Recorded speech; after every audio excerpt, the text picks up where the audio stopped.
Good evening, Constant Reader, and welcome back to the Stephen King Book Club, the place where we celebrate the novels, stories, and even the movie adaptations of Stephen King. And tonight, we are reviewing the newest and long-delayed version of Salem's Lot to find out if it is worth the wait.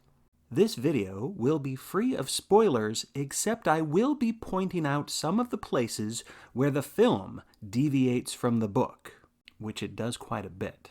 So if you are ready, I am definitely ready to be your tour guide as we return once again to Salem's Lot.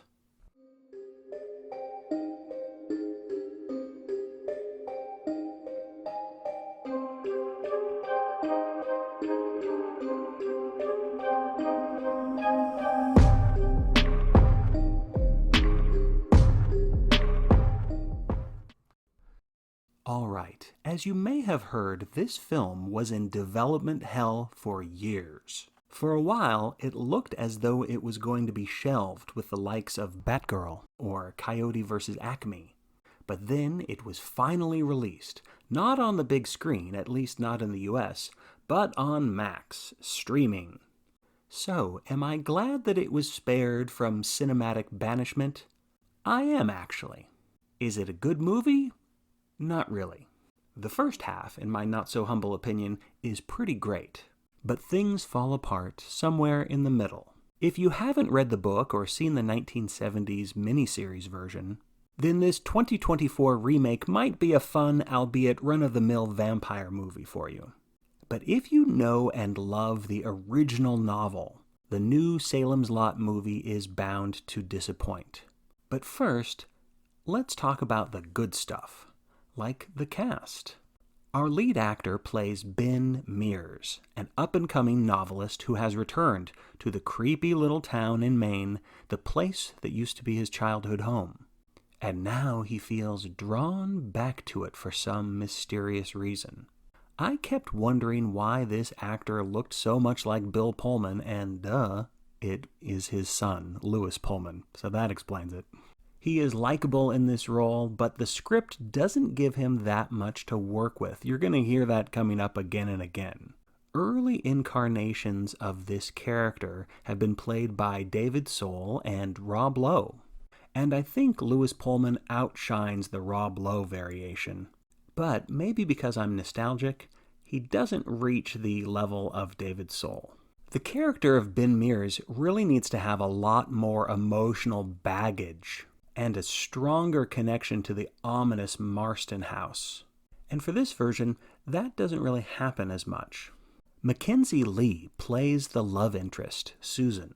She is also pretty good in this role, but in the book, the character of Susan is more skeptical and actually more impulsive as well. While in this newer film version, she feels like she's merely a romantic counterpart who is along for this spooky ride. Salem's Lot is really meant to be an ensemble piece. One of the reasons people love the book so much is because they feel like they get to know an entire town full of characters. Yet every cinematic version of this book drops the ensemble ball. This is probably due to time constraints, and I didn't expect the 2024 movie to include the majority of the characters in the book, but the audience deserves to meet more of the townspeople. By showing us a quick day in the life before the chaos takes over, that would help us become more emotionally invested in this town. In Chapter 3 of the book, we get this nice long glimpse of everyday life. Folks going about their chores, farm boys, milkmen, town drunks, young lovers, people in abusive relationships, and some people who are just trying to find themselves. Again, when we're dealing with a 2-hour movie, we're not going to see all of these characters, and that's why my hope is that sometime during the 2030s, the next generation of filmmakers will finally give us the miniseries we deserve. I started trying to do a faithful adaptation with my stick figure animation here, but then my hand got tired. But of course, we do meet some of the supporting characters from this story, and the three actors I appreciated the most were Bill Camp as Matt Burke. He comes across as a very believable public school teacher, maybe because he always looks cynical and exhausted. Yet his character cares just enough to take action in the face of evil, unlike some of the townsfolk, like William Sadler as the town constable. The filmmakers don't give him too much to do, aside from being the foil of the braver characters in this story. But it's always a pleasure seeing Mr. Sadler once again populating the world of Stephen King. And then, of course, there is Jordan Preston Carter as Mark Petrie. This kid kicks butt. In fact, he is arguably the only competent vampire hunter on the team. And if you're a younger audience member, as I was during the 1970s Salem's Lot, you're going to love cheering this kid on as he does battle with the undead. For me, some of the disappointments included Alfre Woodard as Dr. Cody. But here's the thing, she's a terrific actor, and I've loved so many things that she has done, and I also love the idea of her playing this character who is one of my favorites from the book. But the script waters down her personality, so that she's basically the hell no character of the group. And that's fun and all, but because Dr. Cody represents the scientific and therefore skeptical viewpoint, I wanted more revelation, more epiphany from her character. But because of the pace of this movie is so fast, they never eke out enough time for Dr. Cody's character growth. John Benjamin Hickey plays Father Callahan, and he's got a good look and a good style to him. But this is another character where if you love the book, you're going to be disappointed in the outcomes. There's really so much depth to Father Callahan in King's novel, and the film hints at it just a little bit, but it's not enough. All three of the film adaptations get Father Callahan wrong. The closest to get it right was James Cromwell in the early 2000s version. But one of the many problems with that adaptation is that Callahan's character goes off the rails when he joins forces with the bad guys.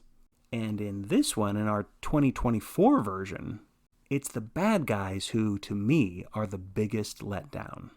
Mr. Straker seems like he is from another movie. Like he could be roommates with the child catcher from Chitty Chitty Bang Bang. And Barlow is pretty much an updated CGI-enhanced Nosferatu-styled creeper, very much in the tradition of the 1970s miniseries. However, unlike the 70s version, this Barlow does have dialogue. So at least that aspect is more in the spirit of the book. Complaints aside about this deadly duo, director Gary Dauberman and cinematographer Michael Burgess do offer several intense moments with incredible visuals. And the best scenes are the ones in which the evil characters are shrouded or in shadow or in silhouette or obscured from view. Basically, the less we see the villains, the more we fear them. And without giving away the plot points, I do want to say that I thoroughly enjoyed some of the scenes in the film's first half. Those were the ones which, at least to some extent, stuck to the novel.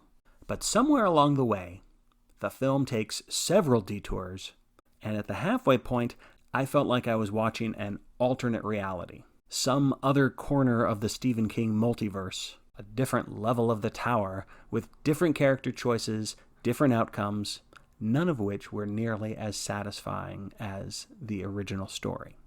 But I will say this, my wife, who is not a fan of horror movies and who has never read the novel, she watched this film with me, and I secretly recorded some of her responses to see how scared she would get. So let's see how she handled her first visit to Salem's Lot.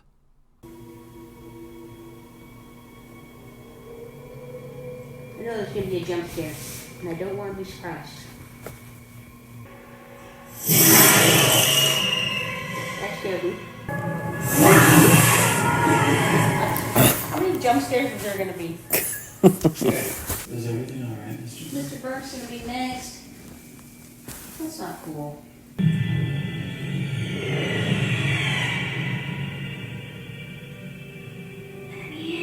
No.